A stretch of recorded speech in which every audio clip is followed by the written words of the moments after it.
자, 안녕하십니까, 홍두리 파파입니다. 오늘은 제가 똑같이 따라 만든 일종의 클론, 카피, 뭐 가품이라고도 말씀드릴 수 있습니다. 어쨌든 클론한 기타 앰프, 이 두 개의 소리를 한번 좀 비교를 해보는 영상을 한번 찍어보려고 합니다. 일단은 이 앰프에 대해서 말씀을 좀 드릴 수밖에 없어요. 데이브 프리드만이라는 미국 분이 만든 회사예요. 에디 밴 헤일런의 기타 시스템, 에디 밴 헤일런의 기타 앰프 개조, 이런 걸로 굉장히 유명해진 분이거든요. 최근에 들어서는 자기 이름을 달고 프라이드맨 아닙니다, 프리드먼이라는 앰프를 출시를 해서 판매를 하고 있는데, 뭐 관심 있으신 분은 아시겠지만은 어마어마한 성공을 거두고 있는 회사예요. 특히나 개인이 좀 빡세게 걸리는 하드락적인 사운드를 좋아하시는 분들은 와, 꼭 한번 써보고 싶은 앰프다라고 다들 말씀을 하시거든요.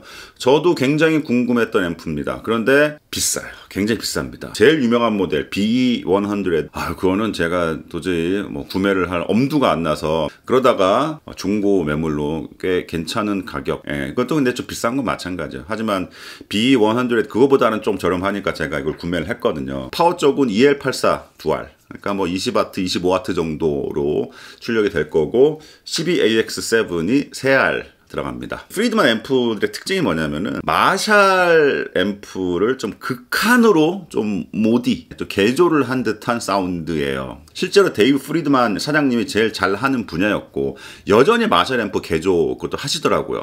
그런데 자기의 경험을 총망라해서 여러 가지 앰프군을 요즘에 판매를 하고 계시거든요. 영상 초반에 샘플 소리를 들어보셨겠지만 굉장히 빡센 소리가 나는 앰프예요. 기타하고 앰프만 연결한 소리입니다. 다른 페달을 전혀 안 썼어요. 게인을 10으로 올리지도 않았어요. 8에서 그 정도 소리가 나는 앰프거든요. 기존의 마샬 앰프 소리이긴 한데 중저역대 소리가 굉장히 타이트하게 쫀쫀쫀하게 모여있는 듯한 소리가 나는 앰프거든요. 그런데 뭐 그냥 이렇게 써도 되지만 저는 항상 극한의 재미, 극한의 삽질을 항상 시도합니다. 이 앰프 기억나시는지 모르겠습니다. 제 예전 영상에 어느 구독자분께서 고장난 버려진 팬더 핫로드 딜럭스 앰프를 저한테 주셨어요. 선물로 받아서 제가 그 앰프를 고치는 영상을 한번 올린 적이 있습니다. PCB에 뭐 부품 뭐 몇 개 갈고 뭐 납땜 좀 하고 이렇게 해서 고쳤는데, 사실 그걸 고치고 나서 쓰질 않았습니다. 뭘 소리에 불만은 없어요. 그 팬더적인 소리, 아주 좋은 소리가 나는 앰프입니다. 하지만 뭐랄까, 저는 그런 PCB로 된 앰프를 보면은 나중에 고장나면 문제점을 찾는데도 오래 걸리고, 그래서 그 앰프의 PCB를 싹 다 드러냈습니다.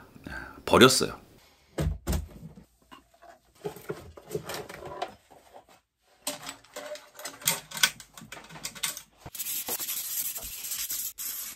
캐비넷, 나무, 통, 그리고 이 샤시만 재활용해서 이 앰프의 회로를 여기다가 똑같이 만들어서 넣었습니다.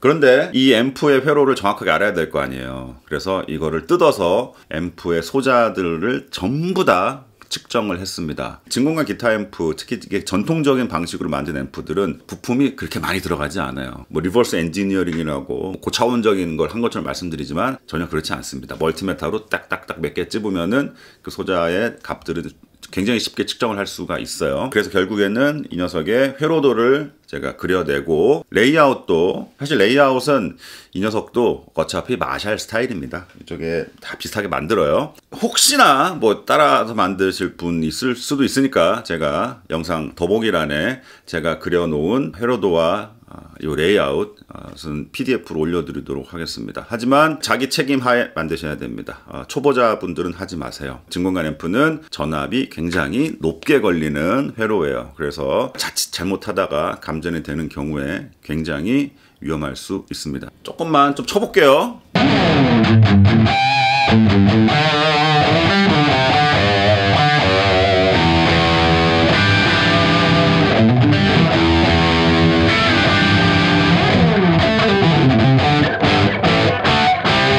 기타 앰프 하나만으로 이런 소리가 나는 게 사실 좀 놀라워요. 네, 이거 진짜 이 데이브 프리드만 이 아저씨의 이 보이싱, 이 튜닝, 톤 쉐이핑 능력을 진짜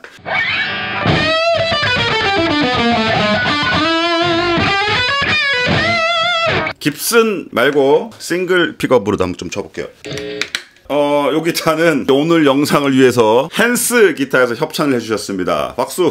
저번에 제가 텔레캐스터 소개해드렸는데 요즘에 동네 밴드 하거든요. 취미 밴드. 합주할 때 항상 요즘에 헨스 기타를 들고 다닙니다.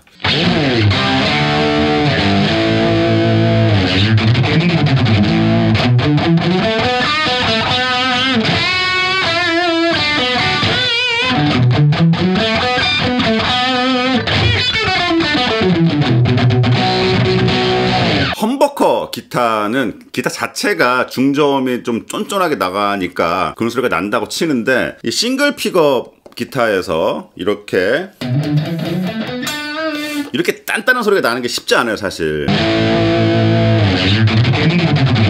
그러니까 이 앰프의 기본적인 성향 자체가 그런 굉장히 탄탄한 중저음 대역에 있다. 자, 그런데 지금까지 솔직히 이 소리만 들으신 거예요. 자, 지금부터 좀 전문적인 비교를 한번 해보도록 하겠습니다. 기타 여기서 꽂아서 치고 여기 꽂아서 치고 소리가 같나요? 다른가요? 기타를 칠 때마다 플레이가 좀씩 다를 수밖에 없어요. 굉장히 또 주관적인 게 많이 들어가고 오늘은 유튜브에서 처음 시도해보는 방법을 한번 오늘 써보겠습니다. 조금 더 과학적으로 리앰핑으로 비교해 보도록 하겠습니다. 자, 요겁니다. 저 루프 페달이라고 하는데 보통 용도가 리듬 치고 밟으면은 그 리듬이 계속 반복되면서 그 위에 덧붙여가면서 뭐 솔로를 할 수 있고 그런 페달인데 그렇게 쓸 수도 있지만 루핑이 된다는 거는 그 자체 녹음 기능이 있다는 거거든요. 녹음된 걸 다시 틀어주는 거니까 루프를 돌리는 용도로 쓰는 게 아니라 자, 여기다가 기타를 연결해서 한번 기타를 칩니다.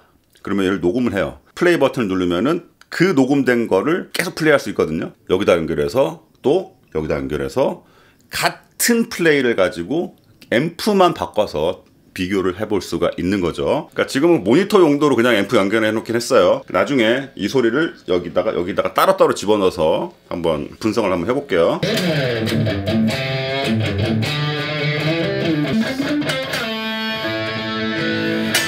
자, 지금 들리시죠? 자, 이게 지금 내가 지금 플레이하고 있는 거예요. 자, 이제 이 소리를 가지고 여기다 넣어서 녹음을 하고 여기다 넣어서 녹음을 한번 해볼게요.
어떻게 들으셨나요?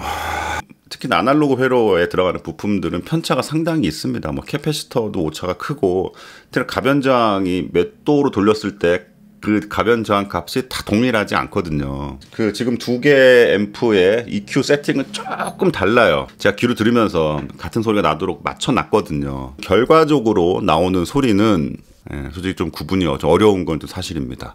소리가 좋다고 알려진 그런 부품들이 하나만 딱 바꿔서 꼈을 때는 사실 그 차이를 알아듣긴 힘들지만, 그게 여러 개 전부 다 많이 회로에 전체적으로 싹 다 바뀌면은 어느 정도 유의미한 소리의 차이도 좀 느껴진다고 보거든요. 근데 오늘도 실험해서 이렇게 보면은 그 부품으로 인한 소리 차이가 과연 어느 정도인가, 약간 의문점이 드는 것도 좀 사실이에요. 근데 한 가지는 우리가 무시할 수 없는 거죠. 뭐 각각의 부품들이 가지고 있는 뭐 사운드, 소리적인 뭐 특징, 이거 말고 사실 제가 정말 더 중요하다고 생각하는 부분은 내구성이거든요. 부품의 내구성. 그러니까 좋은 앰프일수록 사실 그 안에 들어가 있는 부품들을 보면은 상당히 오랜 기간 검증이 된 부품들, 내구성이 좋다고 알려진 부품들이 많이 쓰이는 것도 사실입니다. 저도 사실 그래서 똑같은 부품을 뭐 다 쓰진 못했지만은 그래도 제가 구할 수 있는 선에서는 좀 내구성이 좋은 부품들을 많이 사용을 했거든요. 모르겠습니다. 뭐 제가 뭐 결론 내지 않을게요. 이거 보시는 분들의 또 당연한 사실 하나 있습니다. 누구도 부인할 수 없는 사실. 자, 중고 시장에 얘를 제가 내놓으면 얼마 받을 수 있을까요? 네. 또 얘를 내놓으면 얼마를 받을 수 있을까요? 과연 똑같은 가격을 받을 수 있을까? 아니죠. 말도 안 되죠. 그래서 좀 여러 가지 좀 종합적인 생각을 좀 잘 버무려서 영상을 마무리하려고 그랬는데 쉽지 않습니다. 뭐 A/B 테스트를 좀 넣어놨는데 정답은 영상 더보기란에 넣어놓도록 하겠습니다. 제가 사실 완성을 해놓고 영상을 안 만들었어요. 그냥 제가 쓰려고 그랬거든요. 근데 한편으로는 이렇게 영상으로라도 제가 어떻게 만들었고, 그리고 최종 결과에 대한 좀 분석도 하는 좀 종합적인 결과 레포트 같은 거를 영상으로 남겨두면 좋을 것 같아서 이렇게 오늘 영상을 두서없이 좀 찍게 됐습니다. 여기까지 시청해주신 분들 감사합니다. 홍드레 파파였습니다.